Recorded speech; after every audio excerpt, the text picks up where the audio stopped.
pongo a grabar. Bueno, no es que no es mala onda, pero si no, se nos va mucho tiempo en estas cuestiones que No hay después las problema. podemos aclarar incluso por el grupo. Sí, sí. Bueno, a ver, incumplimiento no imputable.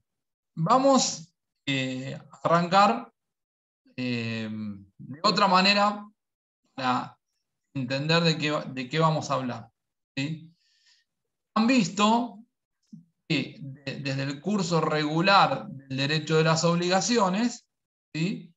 El modo a través del cual se extinguen las obligaciones es a través del pago, es decir, a través del cumplimiento de la obligación. Cuando no se cumple la obligación, como regla, estamos frente a un incumplimiento producto de un acto del, digamos, por acción o por omisión del deudor. El deudor no está cumpliendo o porque no quiere, porque no puede. Pero en concreto, digamos, el incumplimiento incluso podría obedecer a que carece de recursos para atender la obligación, ¿sí? Pero esto, como regla, no lo libera de las acciones a las que podría acudir el acreedor para satisfacer su crédito, ¿sí? Esto no significa que el acreedor tenga asegurada la satisfacción del crédito, porque puede pasar que no encuentre bienes del deudor para realizar, y esto conllevaría a que el incumplimiento perdure en el tiempo. Pero conjuntamente con este haz de hipótesis en donde el incumplimiento es atribuible al deudor, es decir, el deudor no cumple, o porque no tiene bienes suficientes, o porque no quiere, pero no cumple, ¿sí? Pero, digamos, arribó a la circunstancia de tener un débito frente al acreedor en razón de un acto propio, ¿sí? Como puede ser voluntario, si asumió contractualmente una obligación que después no está cumpliendo, ¿sí? Puede ser legal, porque la ley dice ante tal hecho, ya hemos visto, ¿no? La regla general esta del neminen ladere, el deber de no dañar, genérico que opera sobre la sociedad, y alguien produjo un daño y debe repararlo, ¿sí? En algunos casos, incluso, el deber de reparar es de tipo objetivo, ¿sí? Es decir, no hay una conducta del deudor, pero la ley establece que en determinadas hipótesis la persona responde. Por ejemplo, un sujeto que se le cae una maceta de su balcón, como es propietario de ese objeto y ese objeto ocasiona un daño, tiene una responsabilidad objetiva que lo obliga a reparar el daño que ocasionó al transeúnte que fue golpeado por esa maceta. O los daños ocasionados por el dependiente, digamos, implican para el principal el deber de reparar el daño ocasionado por su dependiente. Pero conjuntamente con este haz de hipótesis tenemos otros incumplimientos donde no se les puede reprochar al deudor la falta de compromiso, sino que son causas ajenas a su voluntad la que lo colocan en la imposibilidad de cumplir, ¿sí? Esto que muchas... Ahí está.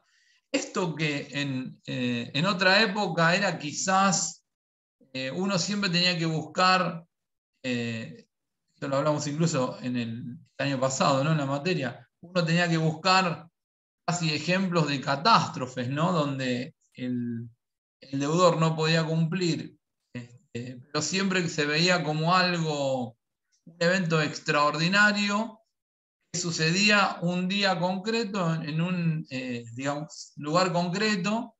Bueno, la realidad es que la pandemia, y estos, bueno, ahora ya estamos saliendo, pero los 2 años de pandemia que hemos atravesado, han hecho de alguna, o nos han brindado, digamos, un sinfín de casos para explicar cuándo se configura un incumplimiento no imputable al deudor, ¿no? Por lo tanto, hoy quizás explicar esta bolilla del programa es más fácil que 2 años atrás. Algunas cosas ha servido la pandemia como para explicar algunas cuestiones de la materia, ¿no? Porque si hay algo en el ámbito del derecho ha caracterizado, digamos, a las relaciones jurídicas en los últimos 2 años, son los problemas que han enfrentado los deudores para atender sus obligaciones, ¿no? Porque claramente, sobre todo en la primera etapa, hubo una disminución de trabajo importante, lo que llevó a que mermaran los ingresos de las personas y que de esta manera no pudieran hacer frente a sus obligaciones, ¿sí? Hay varias hipótesis legales de incumplimientos no imputables al deudor. Vamos a comenzar hablando. Sí, parece que sí. Vamos a comenzar hablando por lo que se denomina caso fortuito. Profe, Fuerza se cortó, no se escuchó una parte. Bueno, les decía, vamos a comenzar hablando por lo que se conoce. A ver, ¿hasta dónde me escuchan? Porque si no.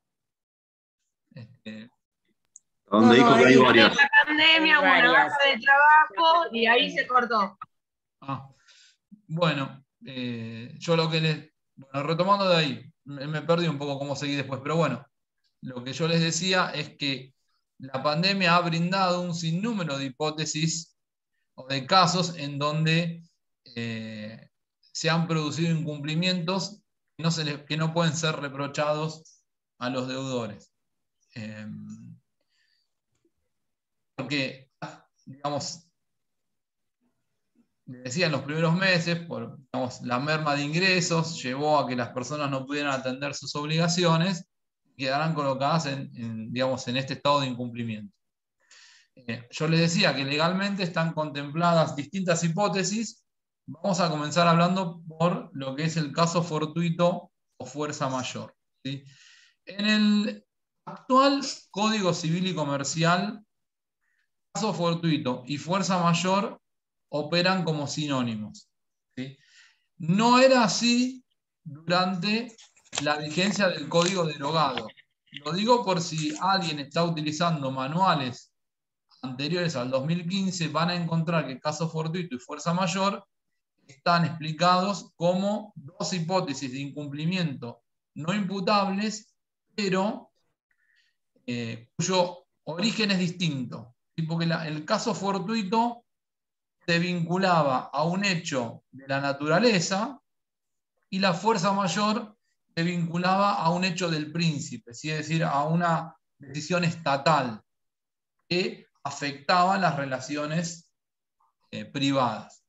El legislador de 2015 optó por unificar ambas terminologías y utilizarlas como sinónimos. Es decir, que hoy podemos hablar del caso fortuito o fuerza mayor y estamos hablando de lo mismo, ¿sí? No, es decir, un hecho del príncipe puede ser calificado como caso fortuito y fuerza mayor, y un hecho de la naturaleza que impide cumplir con la obligación también puede ser designado como caso fortuito y fuerza mayor, ¿sí? Vamos a la definición, hablando de esto que decíamos, ¿no? Que es una materia conceptual. Vamos a la definición que nos da el artículo 1730 del Código. Dice, se considera caso fortuito o fuerza mayor al hecho que no ha podido ser previsto o, habiendo sido previsto, no ha podido ser evitado. El caso fortuito o fuerza mayor exime de responsabilidad excepto disposición en contrario, ¿sí? Esto es lo realmente relevante en materia de caso fortuito. El hecho, ¿sí?, que ocasiona la imposibilidad de cumplimiento puede suceder bajo dos circunstancias. O que fue un hecho que no pudo preverse, ¿sí? Una pregunta, ¿está cambiando la presentación o quedó trabada en la carátula? Ahora Porque estoy en caso fortuito fuerza mayor, ¿no lo ven ustedes? no, seguimos viendo la carátula. Yo veo la carátula. Y ahora, Y se ve la carátula nada más. a ver, Sí, yo también veo la carátula nada más. Sí, carátula nada más. ahora, Ahí está. Ahí sí. Ahí está. Ahí qué está. raro. Bueno, Gracias. ahí está. Bueno, Perdón, gracias. me parece que tengo que salir, minimizar y volver a maximizar. No sé, si no, no pasa de pantalla. Bueno, les decía, el caso fortuito puede operar bajo dos hipótesis. O como un hecho que no pudo preverse, ¿sí? Es decir, las partes ni siquiera tenían en mente que determinada circunstancia podía suceder.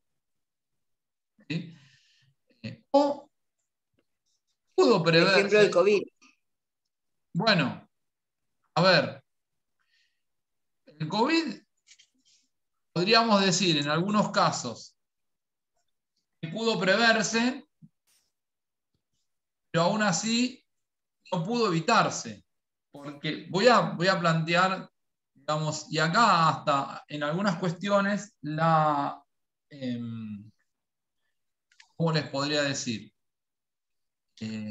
La determinación de si es posible preverlo o no, hasta depende de cuestiones geográficas y temporales. Porque el COVID, si nos posicionamos digamos, para estudiarlo desde un aspecto geográfico, uno podría decir, apareció en China en noviembre de 2019.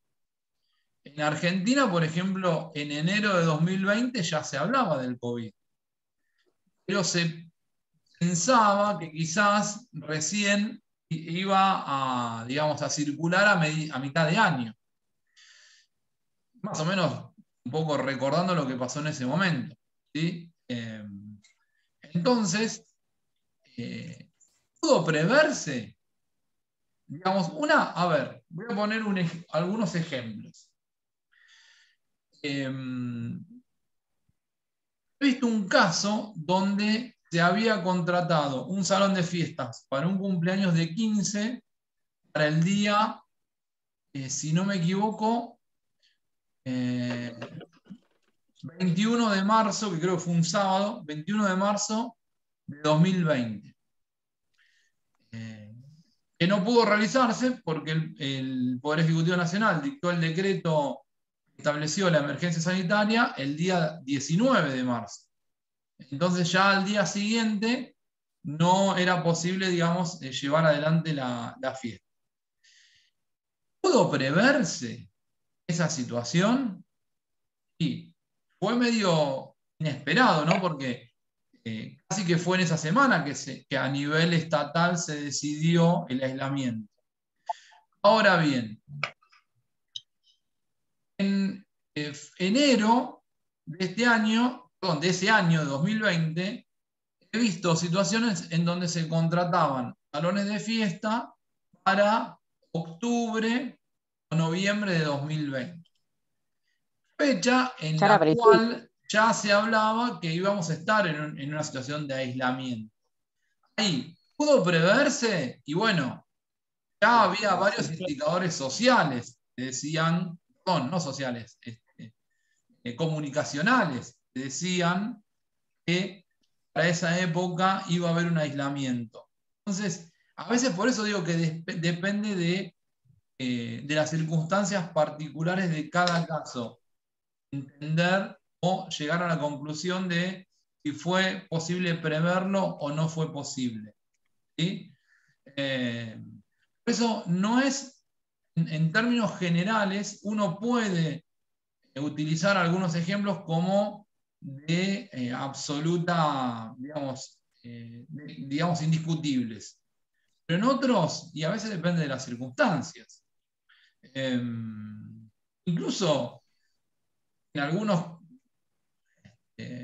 algunas regiones de nuestro país el aislamiento era más riguroso que en otros, entonces a veces también depende de dónde estamos para ver si estamos frente a un hecho que pudo preverse o no. ¿Sí? Es complejo.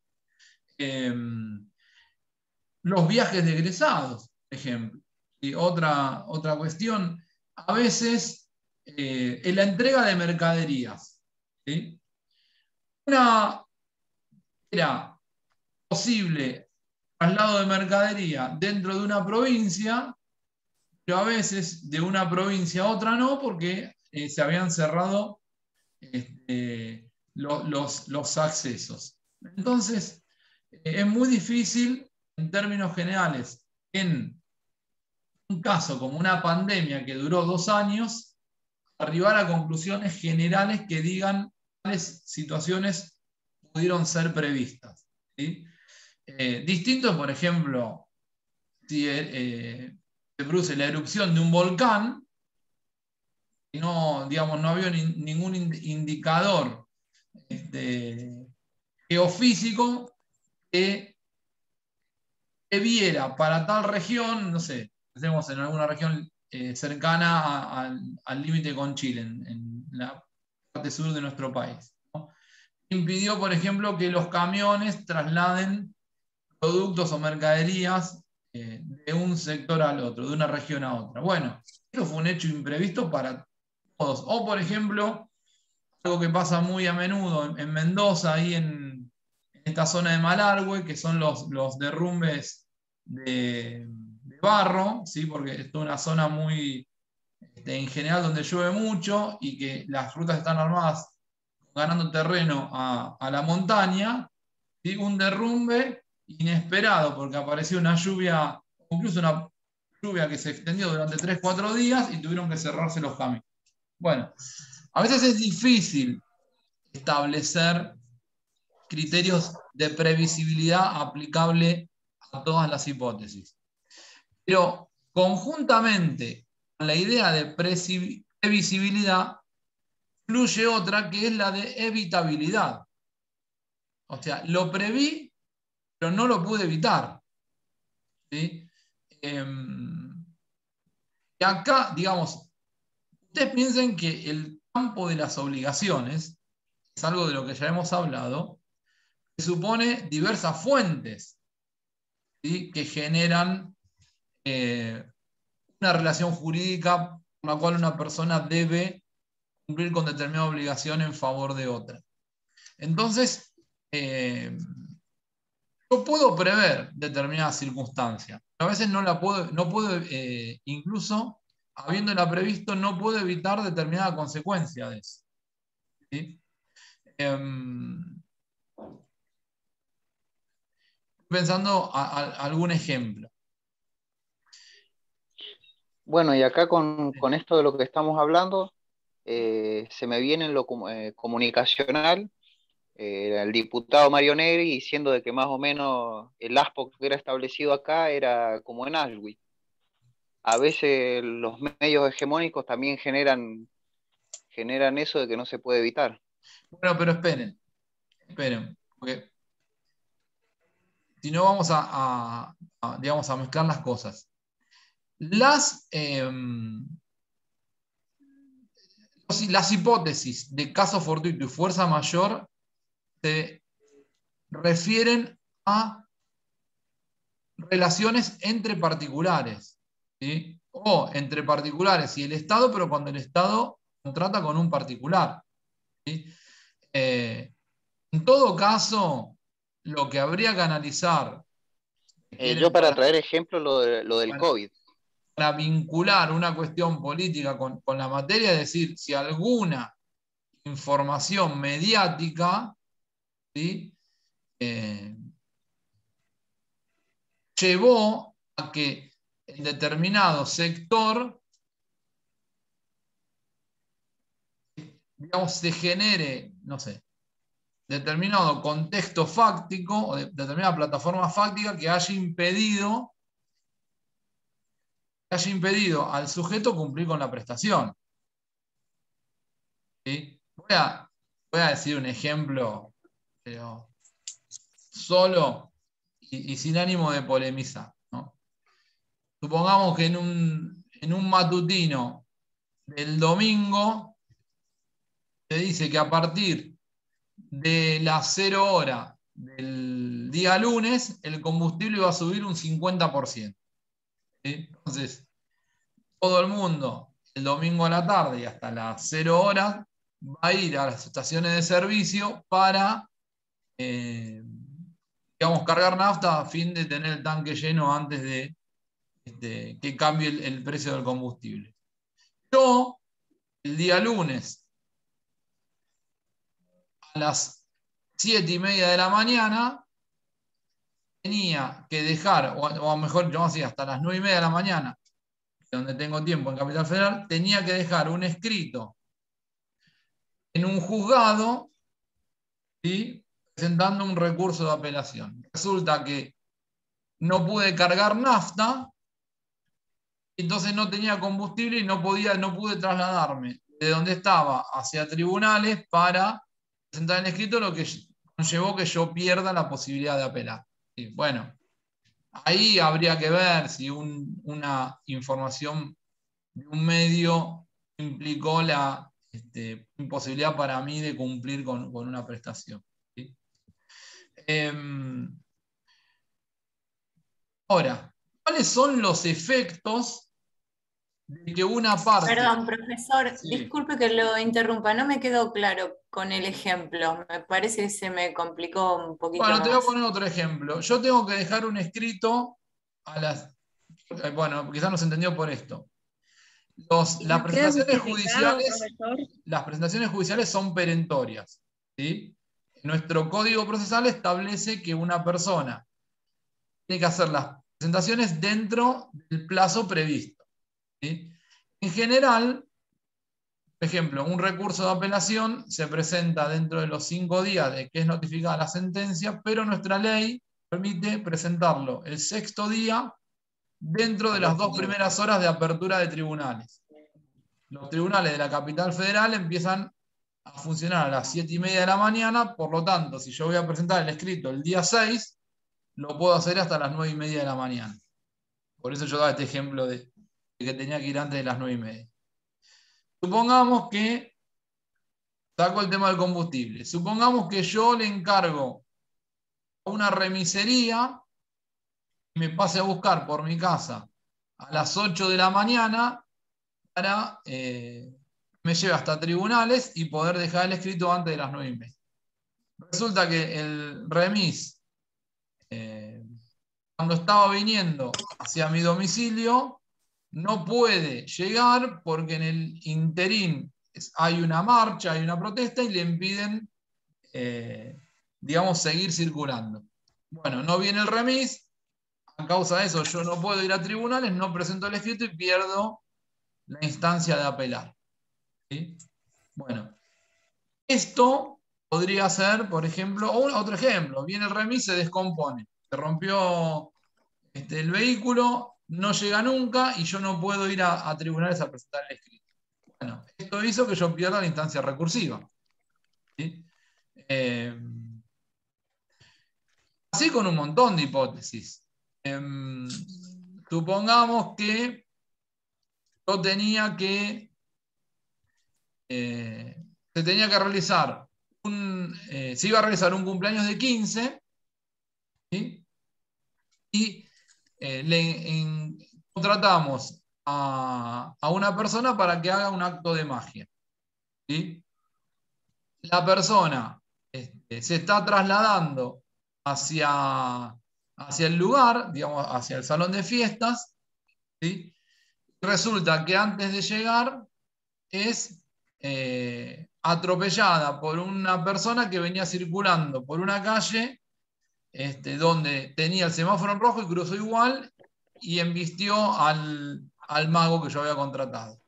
A causa de esto, el mago sufre lesiones, tiene que ser trasladado al hospital, no puede cumplir con su tarea. ¿Sí? Bueno, fue un hecho fortuito, perdón, un caso fortuito también. ¿Sí? Él cruzó correctamente y un vehículo que cruzó en rojo lo termina embistiendo, le termina ocasionando daños que le impiden cumplir con su tarea. ¿Sí? Estos son casos de supuestos de caso fortuito o fuerza mayor. ¿Sí? ¿Se entiende? Sí. Son hechos que no se pueden prever. Obvio. ¿Eh? Puede prever. Sí, se No, entiende. sí, Se entiende. No se pueden Ahí prever, sí se o entiende. incluso que habiéndose se previstos entiende. no pueden evitarse. ¿Sí? Ahora, ¿qué efectos se derivan de la imposibilidad de cumplimiento? Porque hay algo que es objetivamente cierto. La persona no es que no cumplió porque no quiso. No cumplió porque no pudo. ¿Sí? Porque un acontecimiento extraordinario le impidió cumplir con la obligación. ¿Sí? Profesor, yo sí. conocí un caso de una familia que dio para el festejo de 15 años de la hija en uno de los salones más caros de acá de la zona de Tigre, y supuestamente el día de la fiesta iban a pagar o sea, completar el pago. Sí. Cuestión de que a la familia, un día antes de la fiesta, se le incendió la casa, se quemó todo. Sí. Comenzaron el dueño del lugar de la fiesta, el catering y toda la cosa, le exigía que pague, ¿no? Sí. Y esta gente estaba imposibilitada de realizar el pago o de completar, Sí. porque había perdido todo. Sí. Entraron en una discusión más bien legal y le dijeron de que no estaba no obligado a pagar porque justamente había sido una cosa fortuita, ¿no? Una cosa excepcional que no estaba prevista que se incendie su casa. ¿Eso se resolvió judicialmente? Sí. Sí. O sea, en una sentencia lo liberaron del pago, sí. Es más, el juez dictaminó de que en la condición que la familia había quedado, casi sin pertenencias, parte de lo que había adelantado, del pago que había adelantado la persona, se ha devuelto. Sí. Y bueno, esa solución le dio. Bueno, ahora vamos justamente a cuáles son las consecuencias de la extinción.